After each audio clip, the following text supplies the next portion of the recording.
وكذلك نجزي من أسرف ولم يؤمن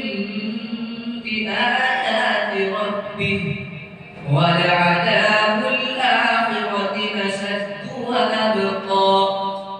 أفلم يهد لهم كم أهلكنا قبلهم من القرون يمشون في مساكنهم إن في ذلك لآيات لأولي النهى ولولا كلمة سبقت من ربك لكان لزاما وأجل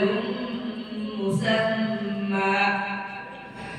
فاصبر على ما يقولون وسبح بحمد ربك قبل طلوع الشمس وقبل غروبها ومن آناء الليل فسبح وأطراف النهار لعلك ترضى ولا تمدن عينيك إلى ما متعنا به أزواجا منهم زهرة الحياة الدنيا لنفتنهم فيه ورزق ربك خير وأبقى وما أرسلنا في قرية من نذير إلا قال مترفوها إنا بما أرسلتم به كافرون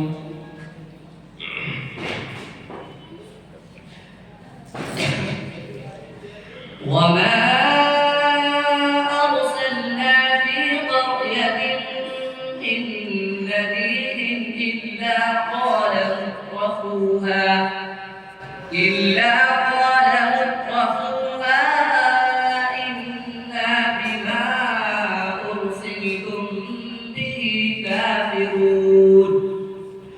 وقالوا نحن أكثر أموالا وأولادا وما نحن بمعذبين قل إن ربي يبسط الرزق لمن يشاء ويقدر ولكن أكثر الناس لا يعلمون وما أموالكم ولا أولادكم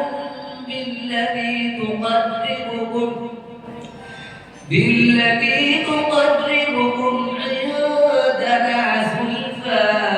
إلا من آمن وعمل صالحا